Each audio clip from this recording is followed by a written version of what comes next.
because we're faster than you think. Oil change is done.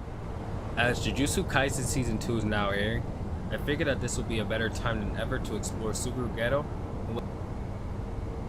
As Jujutsu Kaisen Season 2 is now airing, I figured that this would be a better time than ever to explore Suguru Ghetto and what exactly made him and his character arc such an essential piece to the ever-growing nuance of the story that is Jujutsu Kaisen. First, we cut back to the Gojo's past arc, where we are introduced to both Satoru Gojo and Suguru Geto in Chapter 65. Both Geto and Gojo save Utehime, with Gojo asking Utehime, "You crying?" in order to tease her, and then Geto enters the conversation with his very first line said, "Satoru, it's not nice to pick on the weak." After Geto says this, Mei points out to Geto that, "You're the one teasing her without even knowing it, Geto." This introduction is a subtle hint at Geto's character, someone who naturally dislikes the weak, yet he cannot truly acknowledge his truth, as he is blinded by his obligation as a Jujutsu sorcerer to protect the weak. As all the sorcerers begin to wrap up the mission, Mei asks Team Gojo, "Where's the barrier?" And the trio realizes that they screwed up big time. We cut to the news report of the explosion that took place at their mission, with Yaga beginning to lecture the trio, saying that there's someone here who said they put up a curtain and then up and left the auxiliary manager behind, and then forgot about the curtain too. Fess up. As Gojo's team quickly rats Gojo out, he goes ahead and asks, "Are curtains really necessary in the first place? Does it even matter if normal people see us?" With Geto responding, "Of course it matters. The prevention of cursed spirits is most important for the peace of citizens' mind. For that reason, keeping it confidential is most important."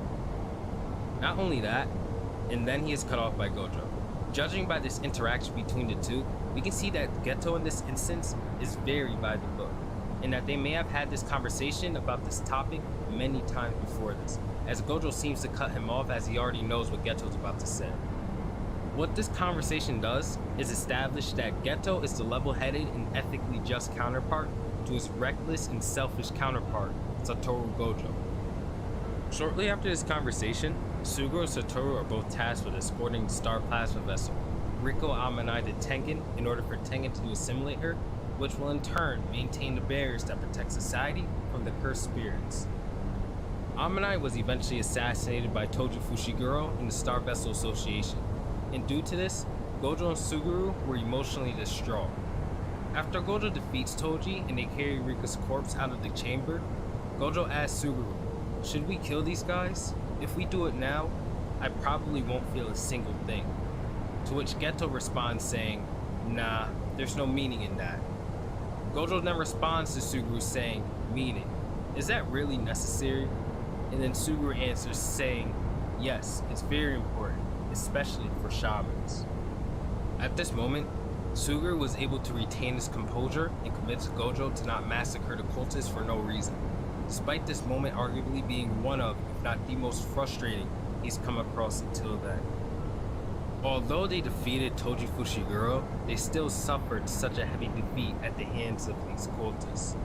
No matter how they perceive it, could you truly blame the two had they decided to slaughter each and every one of them right there? Geto maintaining his own composure, let alone managing to convince Gojo to maintain his own, truly says a lot about how extreme he was when it came to following what he believed to be his duty as a Jujutsu sorcerer. As this morally, ethically just sorcerer is one side of Geto, we should also address the other side that Geto followed to an extreme. After Gojo awakens his reverse curse technique and goes on to train himself to a level where he becomes virtually invulnerable, Suguru now defines Gojo alone as the strongest, rather than the two of them together. Due to this, he falls into isolation. The rate of cursed spirits in much of Japan begins to spike, and with the constant ingestion of cursed spirits taking a toll on him, as Geto defines to be the taste like swallowing a whole cloth that was used to wipe up vomit, his mental fortitude deteriorates and he finally says, "And for who?" Ever since that day, I've kept asking myself. What I saw then wasn't that unusual at all. I was well aware of that ugliness. I already knew that, and I made the decision to become a shaman despite it. As one who is strong, you must fulfill your obligation.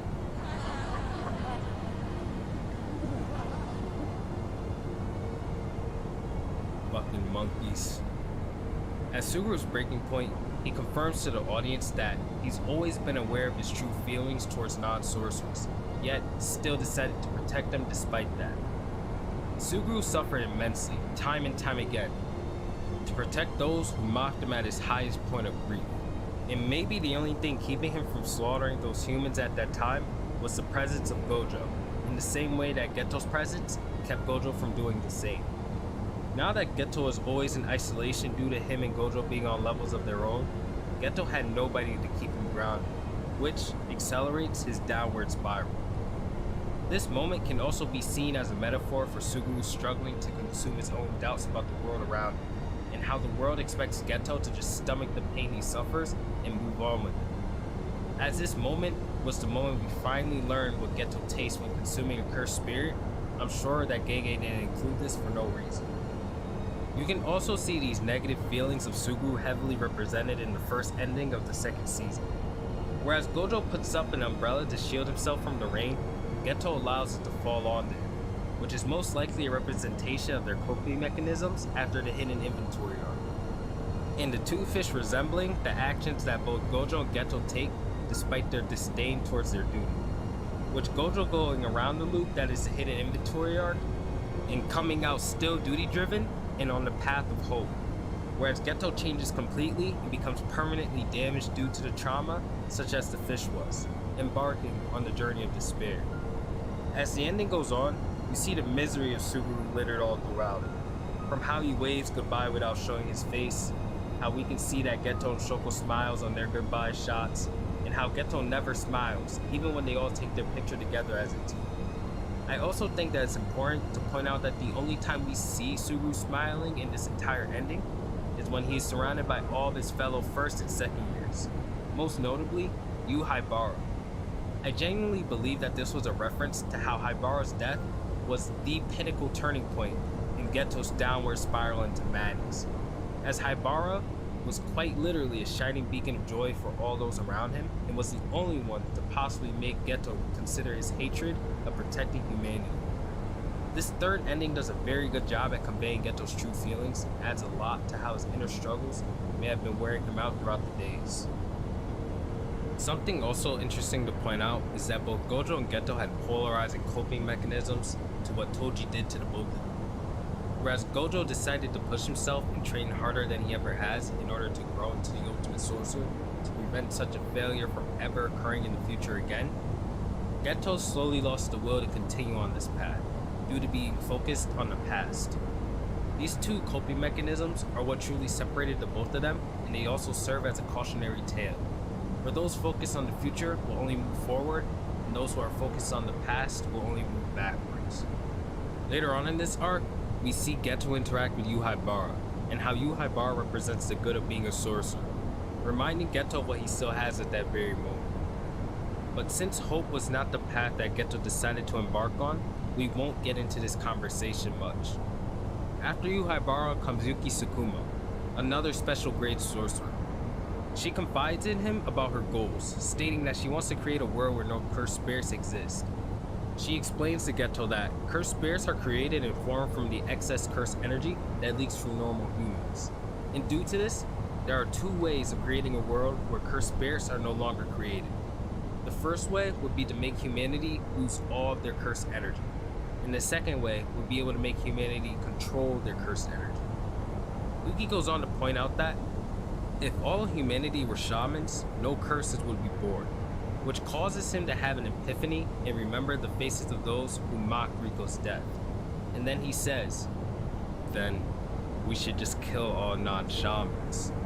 Yuki glares at Suguru and points out that it's actually a decent plan, which allows Suguru to further open up and say, I used to think that shamans exist to protect them, but lately it feels like their worth feels shaky to me. The preciousness of the weak and the ugliness of the weak, I've been unable to either separate or accept them. I look down on non-shamans, then try to reject these thoughts. My own vision of this marathon is called shamanism. It's becoming blurry, and I can't tell what my true feelings are. With Yuki responding to Geto saying that it's neither, you're not at that stage yet. You who looks down on non-shamans and the you who rejects that idea, These are just possibilities he found. The one you commit to being from now on will define your true feelings. After seeing the man who represents hope pass away before his eyes due to a mission he took as a sorcerer to protect the weak, the same weak people who mocked them, and seeing how these same weak people treated the twin children sorcerers, he snaps. With Yuki's quote of defining Geto's true feelings appearing once more, he then slaughters the non-shamans and becomes an enemy of the world. After Gojo and Geto meet for the first time after Geto slaughters the village, Gojo tells Geto to explain himself, to which Geto says that there isn't much more than what Shoko has likely told you. Gojo then asks, "You're really going to just kill all non-sorcerers, even your parents?" Geto then says, "I can't go making exceptions for my parents, right? And those people are my only family anyway." Gojo then says, "That's not what I'm asking. I thought you were against killing if there was no meaning to it." Geto then responds saying, but there's a meaning, a significance too.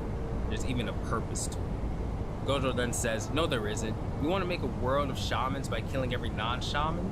No fucking way that's gonna work. Trying dumb stuff that you know doesn't work is as meaningless as it gets."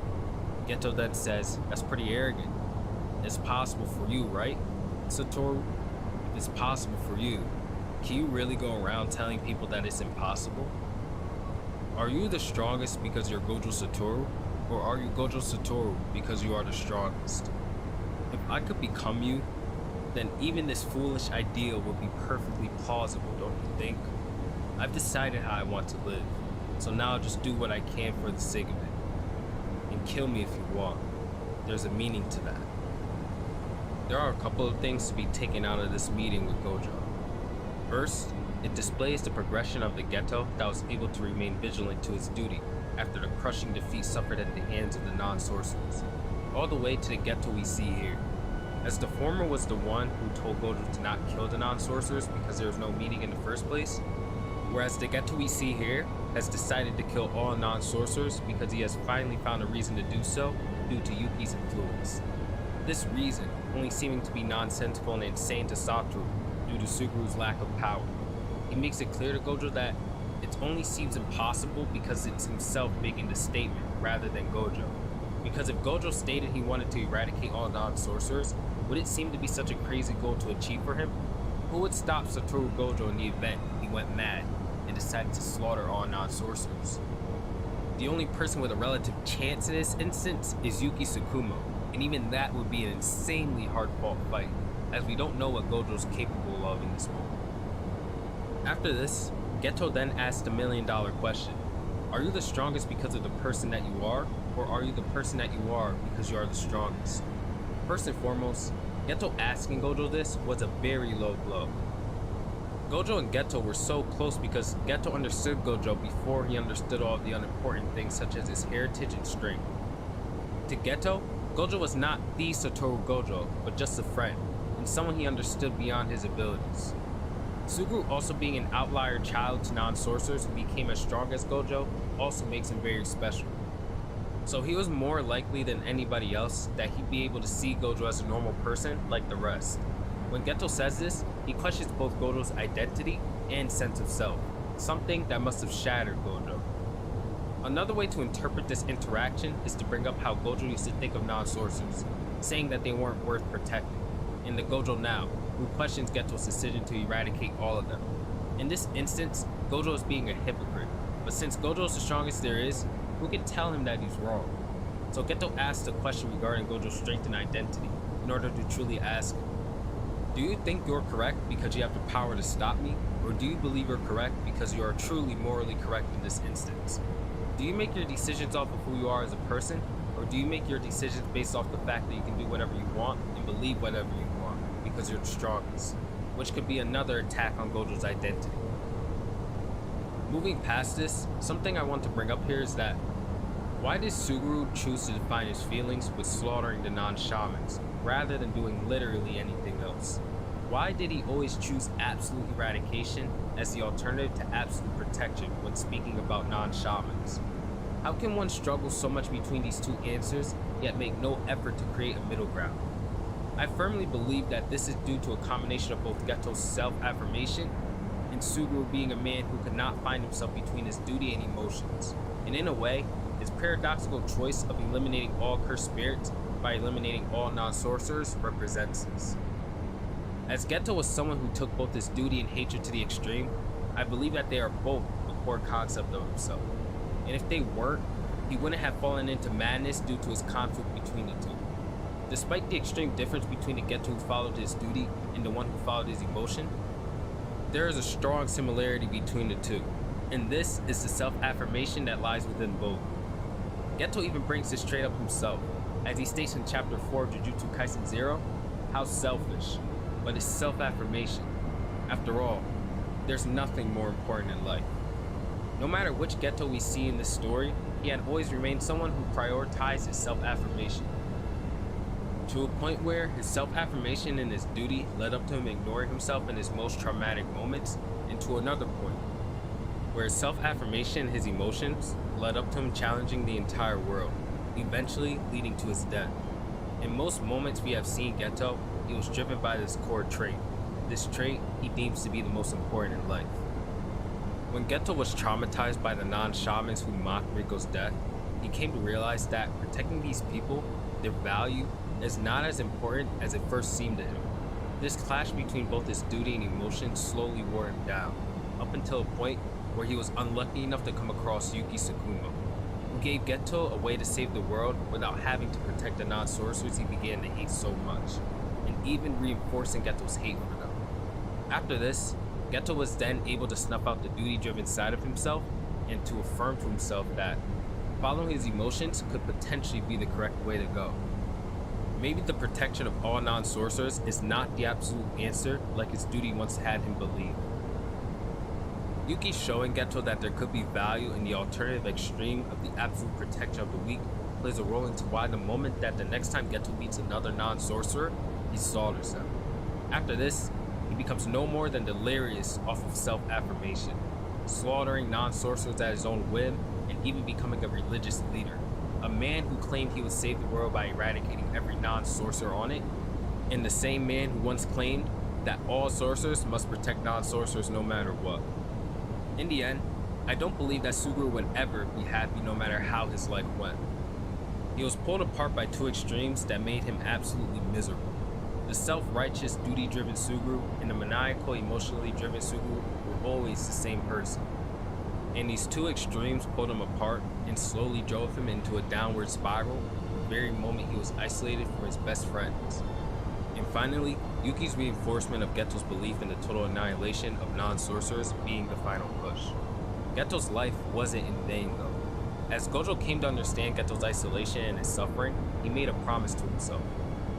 Gojo would create the next generation of sorcerers to all be as strong and capable as he is, so none of them can ever experience what both he and Geto have been through. As he even states himself in chapter 220, I will foster a strong and intelligent group. I won't leave anyone alone. This being a clear reference to Geto, as Gojo had been speaking to Shoko when saying this. Suguru's tragedy gave birth to the strongest and most capable set of sorcerers we have ever seen, and due to this, such a tragedy will never be repeated again. With all this being said, this is obviously going to lead up to another Toji video, as Toji is the man who was once rejected by fate, and in turn completely annihilates it.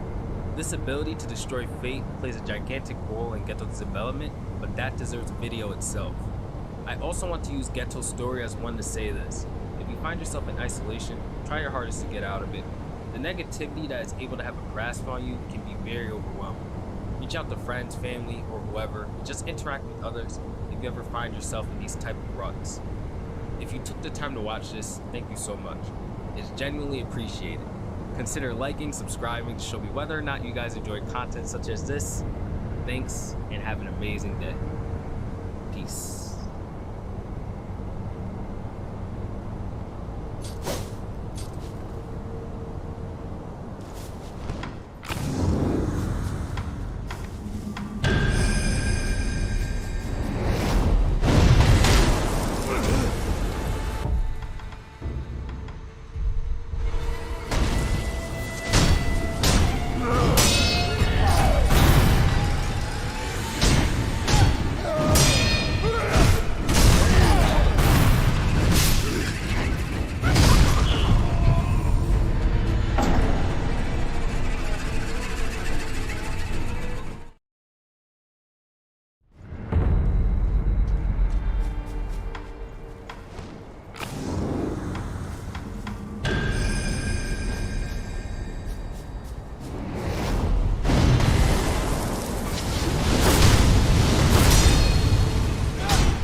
Ooh.